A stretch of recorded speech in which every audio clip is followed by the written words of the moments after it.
आज की इस वीडियो में हम पढ़ रहे हैं कक्षा 12वीं की भौतिक विज्ञान का अध्याय 2। तो आज अध्याय 2 का जो हमारी टॉपिक है वह है समविभव पृष्ठ। तो हम देखेंगे कि समविभव पृष्ठ क्या होता है, इसके बारे में जानेंगे, इसकी विशेषता गुण के बारे में जानेंगे। तो सबसे पहले हम समविभव पृष्ठ की परिभाषा देखते हैं, इसकी डेफिनेशन क्या है। तो इसमें लिखा गया है कि वैद्युत क्षेत्र में स्थित ऐसा पृष्ठ, वैद्युत क्षेत्र में स्थित ऐसा पृष्ठ जिस पर स्थित प्रत्येक बिंदु पर विभव समान हो, समविभव पृष्ठ कहलाता है। यानी इस जो पृष्ठ होगा, इस पे स्थित प्रत्येक बिंदु पर विभव क्या होगा, अगर समान होगा तो यह पृष्ठ क्या कहलाएगा, समविभव पृष्ठ कहलाएगा। आइए इसको चित्र के माध्यम से समझा जाए। जैसे हमने एक क्या ले लिया, प्लस क्यू आवेश ले लिया, ठीक है। इस आवेश से स्मॉल आर दूरी पर हमने एक स्मॉल आर दूरी की त्रिज्या लेकर हमने एक वृत्त बना दिया, ठीक है। हमने एक वृत्त की रचना कर दी। अब उसके बाद हम लोग क्या करते हैं, इस वृत्त पर हम लोग क्या करते हैं, दो बिंदु लेते हैं। एक बिंदु यहाँ पे लेते हैं, दूसरा बिंदु हम यहाँ पे लेते हैं। चलिए एक और बिंदु ले लेते हैं, सी बिंदु ले लेते हैं, ठीक है। तो अब हम देखेंगे कि इस आवेश के कारण बिंदु ए बी सी पर विभव कितना हमको प्राप्त हो रहा है। तो आप जानते हैं कि किसी आवेश के कारण किसी बिंदु पर जो विभव उत्पन्न होता है वह कितना होता है, 1/4πε0 गुणे Q/R, ये प्राप्त होता है। तो आप देख रहे हैं कि यहाँ पर जो विभव होगा वही विभव होगा कितना, 1/4πε0 गुणे Q/R। क्योंकि जो विभव होता है, आपने जानते हैं कि विभव जो होता है वह दूरी के व्युत्क्रमानुपाती होता है। आप देख रहे हैं कि यहाँ से यहाँ तक इसकी भी दूरी r है, यहाँ से लेके इसकी भी दूरी r है, यहाँ से लेके इसकी भी दूरी r है। यानी यह कह सकते हैं वृत्त का केंद्र होगा, और केंद्र से सभी जो दूरियां हैं वो क्या हैं, समान हैं। और जब दूरियां समान होंगी तो प्रत्येक बिंदु पे जो विभव होगा वह विभव भी क्या होगा, समान ही होगा। क्या होगा, विभव भी क्या होगा, समान होगा। यहाँ पे भी आप लिख सकते हैं 1/4πε0 गुणे Q/R हो जाएगा। क्यों, क्योंकि जो इतनी दूरी यहाँ इसकी, उतनी दूरी इसकी, इतनी दूरी इतनी भी है। तो आप देख रहे हैं कि इस पृष्ठ पर प्रत्येक बिंदु पर आप कहीं भी ले लीजिए, जो विभव का मान है वो क्या आ रहा है, समान ही आ रहा है। तो आप यह कहेंगे कि यह जो आपका विभव या जो आपका पृष्ठ है वह कैसा है, समविभव पृष्ठ है। जो ये आपका पृष्ठ वह कैसा है, समविभव पृष्ठ है। यानी इस पृष्ठ पर हर जगह विभव क्या होगा, समान होगा। क्लियर।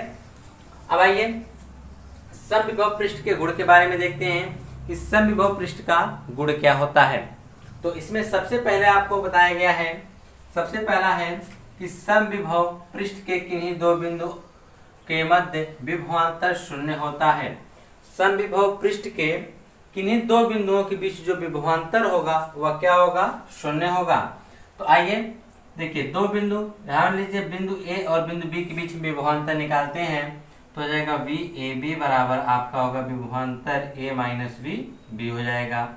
तो VA का मान देखिए 1/4πε0 गुणे Q/R हो जाएगा माइनस 1/4πε0 गुणे Q/R। हमने देखिए, हमने विभवांतर VA जो A पे विभवांतर उत्पन्न हुआ 1/4πε0 गुणे Q/R रखा, माइनस बी पे जो विभवांतर उत्पन्न हुआ 1/4πε0 गुणे Q/R। तो हम देख रहे हैं दोनों एक जैसे हैं, अगर हम घटाएंगे तो हमको क्या मिल जाएगा, 0। यानी आप यह देख रहे हैं कि दो बिंदुओं के बीच विभवांतर क्या आ रहा है, शून्य आ रहा है। आप चाहे तो बिंदु ए से बिंदु बी के बीच का विभवांतर निकालेंगे वह कितना आ जाएगा, शून्य आएगा, ठीक है। यानी ये आपका पहला पॉइंट सिद्ध होता है। दूसरा पॉइंट आपसे बताया गया है कि किसी आवेश को समविभव पृष्ठ पर, किसी आवेश को समविभव पृष्ठ पर एक बिंदु से दूसरे बिंदु तक ले जाने में किया गया कार्य भी क्या होता है, शून्य होता है। अब कहने का मतलब क्या है, इस समविभव पृष्ठ पर किसी एक बिंदु से दूसरे बिंदु तक, बिंदु से दूसरे बिंदु तक किसी आवेश को ले जाने में जो किया गया कार्य होता है वह क्या होता है, शून्य होता है। जैसे मान लीजिए हमने यहाँ पर एक परीक्षण आवेश Q0 को बिंदु ए से हम कहाँ लाना चाहते हैं, बिंदु बी पर लाएंगे, तब हमको कितना कार्य करना पड़ेगा। देखिएगा यहाँ पे कहा गया ना, किसी आवेश को एक बिंदु से दूसरे बिंदु तक ले जाने में किया गया कार्य शून्य होता है। तो हम इसको सिद्ध करके दिखा रहे हैं कि कैसे शून्य होता है। तो आप देख रहे हैं कि बिंदु ए पर आप एक प्लस क्यू आवेश Q0 आवेश रखा हुआ है। अब इस बिंदु ए से आपको कहाँ पे लाना है, बिंदु बी पर लाया जाए, तब देखा जाए कि कार्य हमको शून्य प्राप्त होता है कि नहीं होता है। तो आप जानते हैं कि जो विभव बराबर विभव बराबर जो होता है कार्य बटा आवेश, क्या होता है, कार्य बटा आवेश होता है। तो आपको तो कार्य ज्ञात करना है, इसलिए आवेश को इधर हम भेज देंगे, तो हमको मिल जाएगा कार्य बराबर आपको मिलेगा विभव गुणे आवेश, विभव गुणे आवेश मिलेगा, विभव गुणे क्या मिल जाएगा, आवेश। तो आप देख रहे हैं जो आप विभव ए से बी के बीच जो विभव है वह कितना आपने निकाला है, ए से लेके बी के बीच आपने विभव निकाला हुआ कितना है, शून्य है। गुणे आवेश आप किसको ला रहे हैं, Q0, और 0 किसी का गुणा करेंगे तो क्या आएगा, 0 आएगा। यानी आपको जो कार्य करना पड़ेगा वह क्या करना पड़ेगा, शून्य कार्य करना पड़ेगा। यानी जो आपका कार्य आ रहा है वह किसके बराबर आ रहा है, शून्य के बराबर आ रहा है। जब विभव समान ही है तो आप किसके विरुद्ध कार्य करेंगे, इसलिए कार्य का मान क्या आ रहा है, शून्य आ रहा है। तो आपने देखा कि ए से बी तक अगर आप किसी आवेश को या परीक्षण आवेश को बिंदु ए से बी तक लाएंगे या किसी अन्य बिंदु तक लेके जाएंगे, इस समविभव पृष्ठ पर जो कार्य होगा वह क्या होगा, शून्य होगा। ठीक है, अब आइए इसके बाद आपकी अगली टॉपिक जो है, अगला पॉइंट है उसको देखते हैं। ठीक है, इसको मिटा दिया जाए।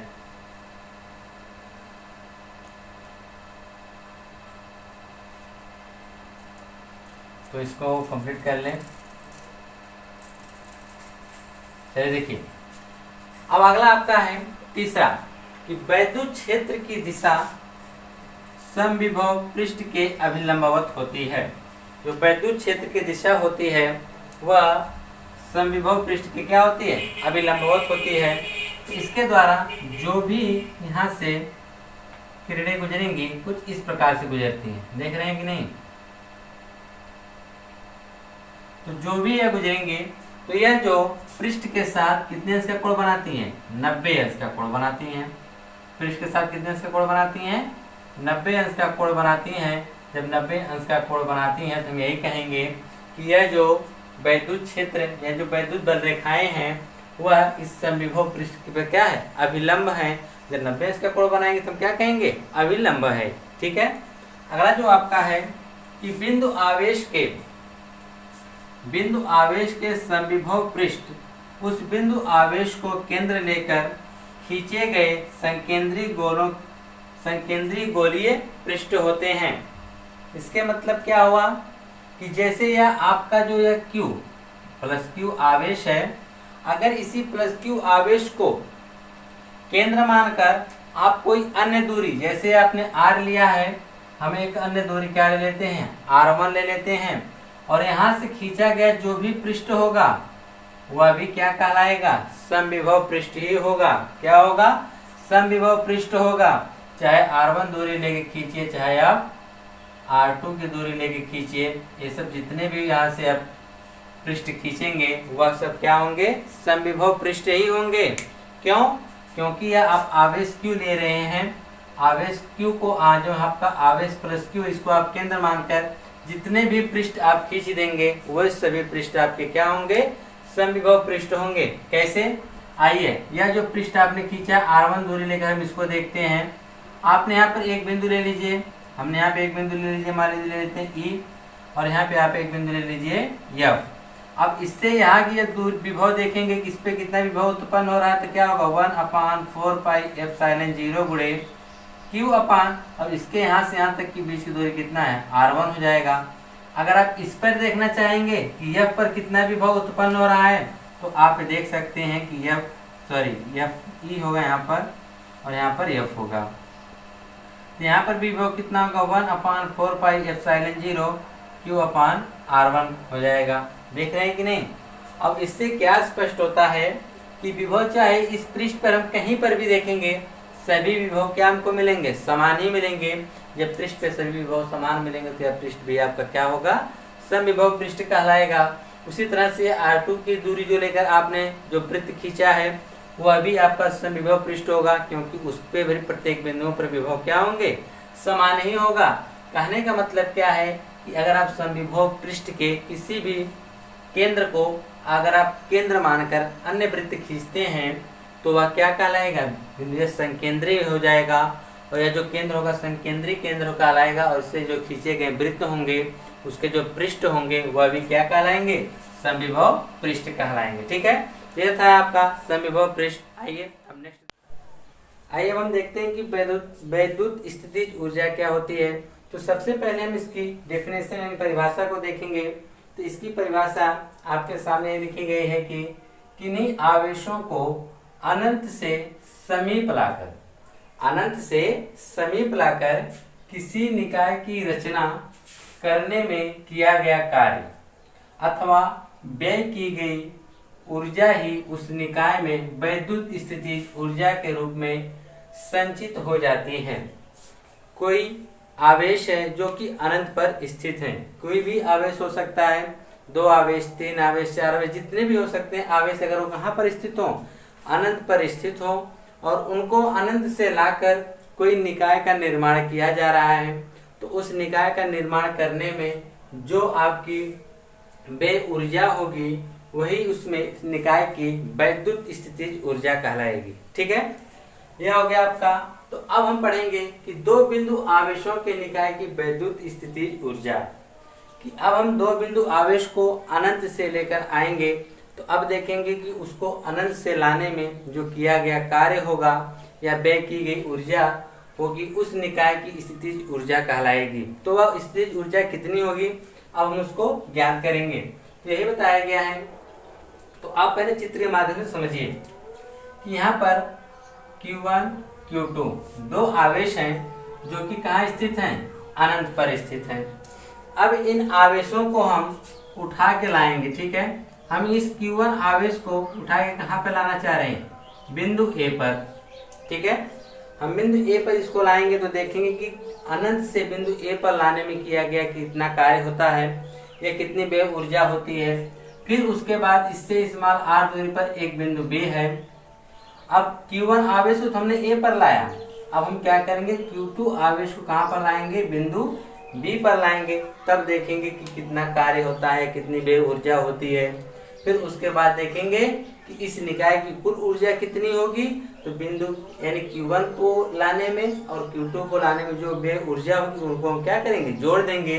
तो जो उनकी व्यय ऊर्जा होगी वही इस निकाय की क्या कहलाएगी, स्थितिज ऊर्जा कहलाएगी। ठीक है, तो सबसे पहले हम कौन से आवेश को ला रहे हैं, Q1 आवेश को। कहां से, अनंत से। यही कहा गया है आवेश Q1 को अनंत से बिंदु A तक लाने में किया गया कार्य। अब आप जानते हैं एक फार्मूला पढ़े होंगे कि विभव बराबर जो होता है क्या होता है, कार्य बटा आवेश होता है। ठीक है, तो आपको कार्य निकालना है तो कार्य बराबर आपका आएगा विभव गुणे आवेश यानी Q। तो यानी आप कार्य W जब भी आपको आवश्यकता पड़ेगी तो आप विभव गुणे क्या कर देंगे, आवेश कर देंगे, तो आपको कार्य पता चल जाएगा। तो आप देखिए क्या कर रहे हैं, Q1 आवेश को अनंत से कहाँ पे लाने, बिंदु A पर ला रहे हैं। कहाँ पे ला रहे हैं, बिंदु A पर जब हम ला रहे हैं तो हमारा कितना कार्य होगा, जितना बिंदु A पर विभव होगा और क्या होगा, आवेश का गुणनफल। ये लिखा गया है, हम इसका कार्य W1 मानते हैं क्योंकि यहाँ भी हमको कार्य करना है, यहाँ भी कार्य करना है, इसलिए इसको हम W1 मानते हैं। इसको हम क्या मानेंगे, W2 मानेंगे। ठीक है, तो इसका W1 बराबर क्या हो गया, A का विभव गुणे आवेश, यानी बिंदु A पे जो विभव होगा वह और जो आप आवेश लाएंगे उसका गुणनफल कार्य के बराबर होगा। तो आप देख रहे हैं कि बिंदु A पर कोई आवेश नहीं था, क्योंकि यहाँ पर अभी तो आप इसको लेकर आ रहे हैं ना, यहाँ पर कोई आवेश नहीं था, इसलिए बिंदु A का आवेश क्या हो गया, 0 हो गया। गुणे आप कौन सा आवेश लेकर आए हैं, Q1 आवेश। तो यहाँ पर जब यहाँ पर बिंदु A पर कोई विभव था ही नहीं, तो वहाँ पर जब विभव क्या हो गया, 0 हो गया, और आपने आवेश कितना लाया, Q1 लाया, इसलिए 0 में अगर आप आवेश का गुणा करेंगे क्योंकि विभवांतर 0 है, इसका आप गुणा करेंगे तो आपको किया गया कार्य क्या मिलेगा, 0 मिलेगा। तो आप यही जान गए कि Q1 को अनंत से बिंदु A तक लाने में जो किया गया कार्य होगा वह क्या हमको मिला है, 0 मिला है। ठीक है, अब आइए हम क्या करते हैं, आवेश Q2 को उठाकर कहाँ पे लाते हैं, बिंदु B पर लाते हैं। तो यही लिखा गया है कि आवेश Q2 को अनंत से बिंदु B तक लाने में किया गया कार्य। तो यहाँ पे B पर लाएंगे तो जो हम दोबारा कार्य कर रहे हैं, यहाँ पे आपका कार्य क्या होगा, W2 हो जाएगा। अब W2 होगा तो अब यहाँ पे देख रहे हैं कि यहाँ पर एक आपने आवेश ला के रख दिया है, तो इस आवेश के कारण यहाँ पर विभव उत्पन्न होगा। और वो विभव कितना उत्पन्न होगा, V बराबर 1/4 पाई एप्सिलॉन 0 गुणे Q1 अपान R होगा। कितना होगा, Q1 अपान R। इतना विभव कहाँ उत्पन्न होगा, A के द्वारा बिंदु B पर होगा। तो यहाँ पर देखिए लिखा गया है कि जो B का विभव होगा 1/4 पाई एप्सिलॉन 0 गुणे Q1 अपान R हो जाएगा। और आवेश आपने किस कौन सा लाया, Q2 आवेश लाया, इसलिए यहाँ पे इसका गुणे Q2 हो जाएगा। तो हम इसका आपस में गुणा करते हैं तो क्या होता है, Q1 Q2 अपान क्या हो जाता है, 4 पाई एप्सिलॉन 0 गुणे R हो जाता है। यह हो गया क्या, W2 यानी Q2 आवेश को लाने में किया गया कार्य कितना हुआ, Q2 अपान 4 पाई एप्सिलॉन 0 इंटू R हो गया। ठीक है, तो अब हम देखेंगे यह जो आपका निकाय बन रहा है, इस निकाय को निर्माण करने में या इस निकाय को बनाने में या इस निकाय को रचना करने में आपको कितना कार्य करना पड़ा। तो आप दो आवेश लाए हैं, तो दोनों आवेश को लाने में जो भी किया गया कार्य, हम दोनों कार्यों को क्या करेंगे, जोड़ देंगे। तो आपको पता है कि पहले आवेश को लाने में हमको कोई कार्य नहीं करना पड़ा, दूसरे आवेश को लाने में हमको Q2 अपान 4 पाई एप्सिलॉन 0 इंटू R कार्य करना पड़ा। इसलिए W बराबर क्या होगा, 0, इसमें कोई जोड़ेंगे तो कोई फर्क नहीं पड़ेगा। Q2 अपान 4 पाई एप्सिलॉन 0 इंटू R हो गया। यह तो पता चल गया कि दोनों आवेशों को लाने में इतना किया गया कार्य हुआ है, जितनी ऊर्जा आपकी क्या हुई है, व्यय हुई है। तो यही जो ऊर्जा आपने जो यही कार्य किया है, यही इस निकाय की क्या कहलाएगी, स्थितिज ऊर्जा कहलाएगी। यही जो कार्य हुआ स्थितिज ऊर्जा के रूप में क्या हो जाएगी, संचित हो जाएगा। तो आप यही लिखेंगे कि यही किया गया कुल कार्य जो होगा W निकाय की स्थितिज ऊर्जा के रूप में क्या होगी, संचित हो जाएगी। और जो आपका स्थितिज ऊर्जा को हम लोग U से व्यक्त करते हैं, तो U बराबर आपका आएगा Q2 अपान 4 पाई एप्सिलॉन 0 इंटू R। और जो ये जो स्थितिज ऊर्जा का मात्रक क्या होता है, जूल होता है। तो यह था आपका कि दो बिंदुओं आवेशों के निकाय की वैद्युत स्थितिज ऊर्जा। आपने भी अनंत से दो बिंदु लाए, ठीक है। अब हम देखेंगे कि अनंत से किन्हीं 3 बिंदुओं को लाने पर उसकी स्थितिज ऊर्जा क्या होती है। अब हम देखेंगे कि 2 से अधिक बिंदु आवेशों के निकाय की वैद्युत स्थितिज ऊर्जा। अभी आपने 2 बिंदु आवेश का पढ़ा था, अब हम पढ़ेंगे 3 बिंदु आवेश के निकाय की स्थितिज ऊर्जा। तो यहाँ पे देखिए पहले हम लोगों ने क्या लिखा है, कहा गया कि माना कोई निकाय Q1, Q2 तथा Q3 3 बिंदु आवेशों से मिलकर बना है, जो क्रमशः A, B व C पर स्थित हैं। AB के बीच की दूरी R12 कहा गया है, BC के बीच की दूरी R23 तथा CA के बीच की दूरी R31 है, ठीक है। तो आप ये जो आवेश हैं Q1, Q2 और Q3 जो आवेश देख रहे हैं, यह अनंत से लाए गए आवेश हैं, ठीक है। पहले हम अनंत से आवेश लाकर बिंदु A पर रखेंगे, फिर हम देखेंगे कि बिंदु A पर लाने पे जो किया गया कार्य कितना होगा। फिर हम अनंत से Q2 आवेश को लाके बिंदु B पर रखेंगे, तब हम देखेंगे कि बिंदु B पर जो हम Q2 आवेश ला रहे हैं तब कितना कार्य किया गया है। फिर हम अनंत से आवेश Q3 को लाकर बिंदु C पर रखेंगे, तब हम देखेंगे कि Q3 पर लाके जब हम आवेश रख रहे हैं तब उनको कितना कार्य किया जा रहा है। और इन तीनों कार्यों को हम जोड़ देंगे तो हमको ये जो पूरा निकाय बना हुआ है, इस पूरे निकाय की स्थितिज ऊर्जा पता चल जाएगी, ठीक है। तो यही हम करेंगे और यही चीजें सब आपको लिखा भी गया है।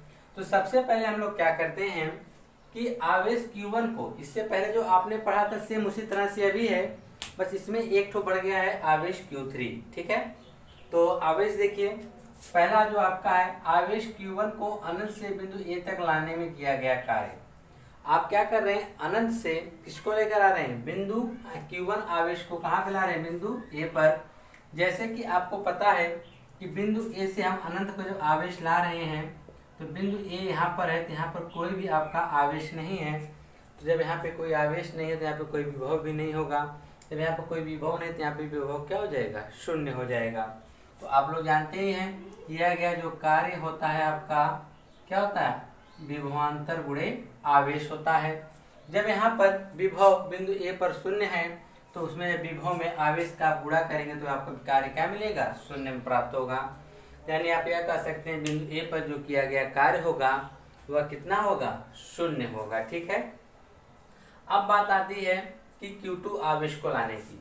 तो अब हम क्या करेंगे कि आवेश Q2 को अनंत से बिंदु B तक लाने में जो किया गया कार्य होगा वह कितना होगा, उसको निकालने के लिए आपको देखिए क्या करेंगे कि आपको अनंत से बिंदु B पे जब आप आवेश को लेकर आ रहे हैं, यहाँ पे अनंत से बिंदु B पर, तो A के द्वारा जो A पे आपने Q1 आवेश लाया था उसके द्वारा बिंदु B पर विभव उत्पन्न होगा। वह विभव कितना उत्पन्न होगा, तो आप जानते हैं कार्य बराबर क्या होता है, विभवांतर गुणे आवेश हो गया।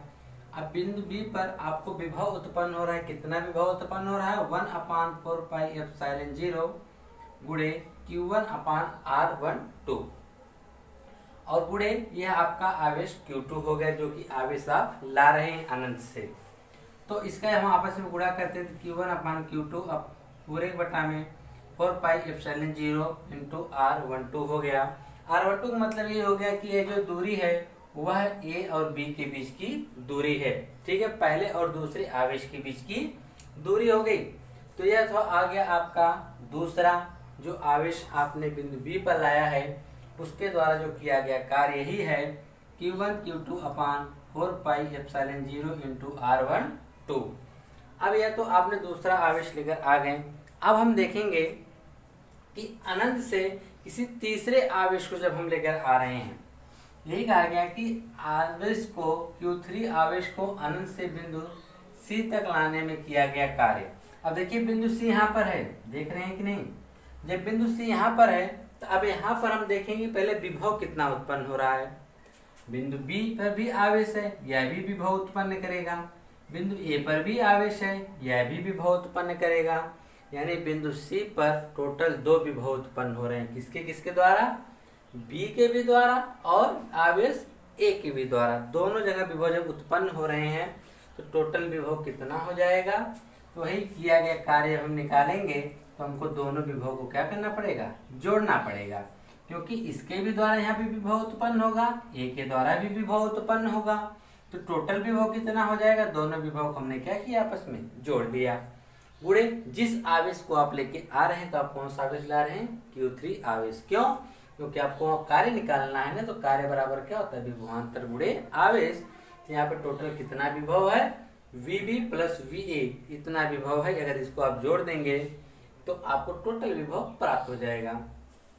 तो VB विभव कितना है आपने भी निकाला। जो आपका VB विभव देख रहे हैं कि इसके द्वारा यहाँ पे कितना विभव उत्पन्न होगा, तो आप यही जानते हैं कि जो किसी बिंदु के किसी आवेश के द्वारा किसी बिंदु पे विभव कितना उत्पन्न होता है, 1/4πε0 गुणे यहाँ पे इसका आवेश हो जाता है, क्या हो जाता है, आवेश। तो इसके द्वारा ये Q2 आवेश, Q2 आवेश बटा दोनों के बीच की दूरी है, क्या हो जाएगी, R23। यह किसका हो गया, बिंदु B के द्वारा हो गया। अब हम देखेंगे बिंदु A के द्वारा कितना विभव उत्पन्न हो रहा है।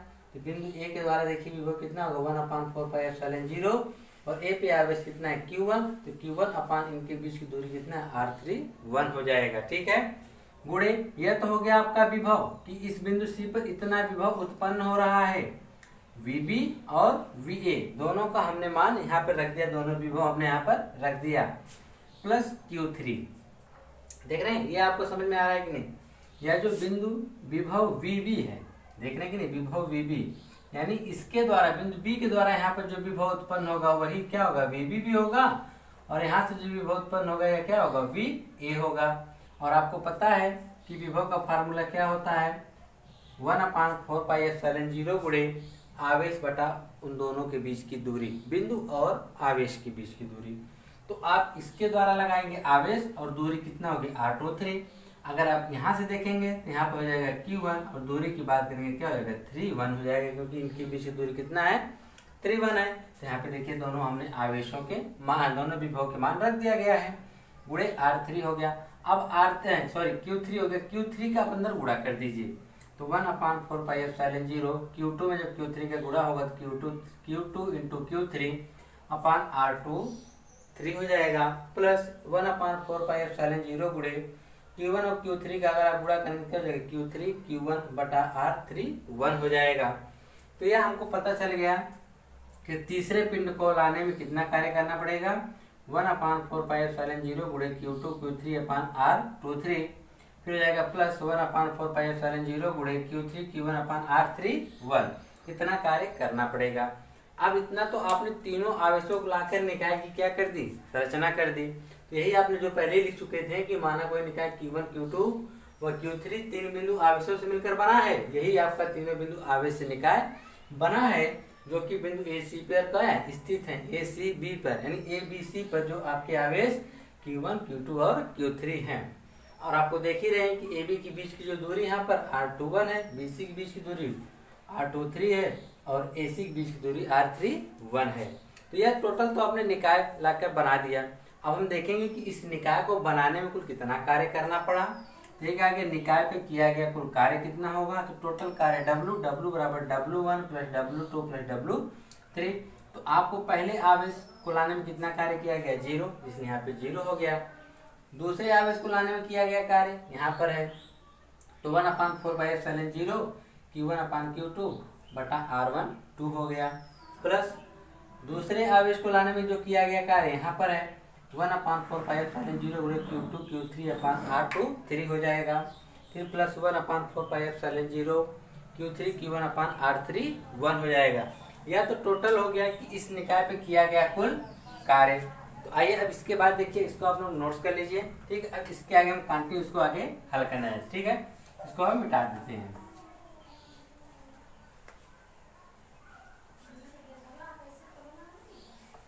तो चलिए देखिए, तो W बराबर आपको क्या प्राप्त होता है।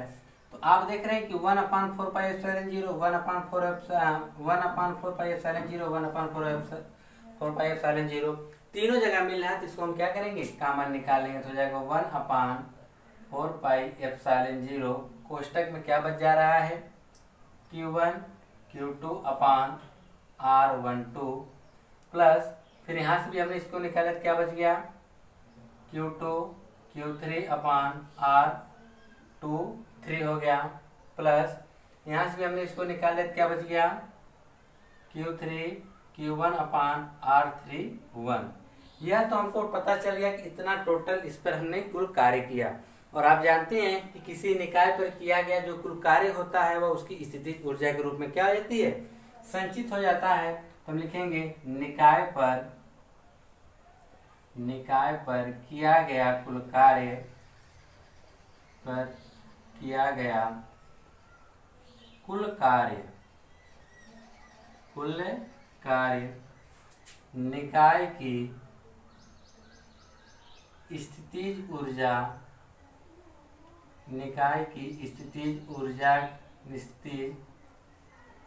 के रूप में संचित हो जाती है।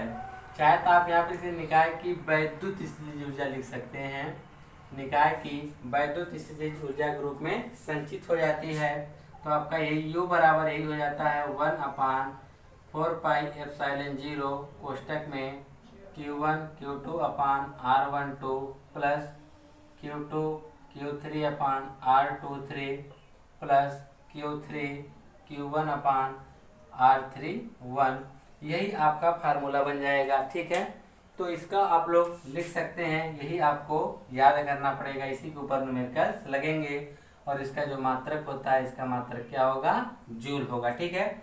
तो इस प्रकार से यह आपका था कि दो या दो से अधिक बिंदु आवेशों के निकाय की वैद्युत स्थितिज ऊर्जा ज्ञात करना, ठीक है। तो यह दोनों टॉपिक बहुत ही इंपॉर्टेंट से थे, तो आप इसे नोट्स करिए और इसको आप लोग तैयार कर लीजिए, ठीक है। धन्यवाद।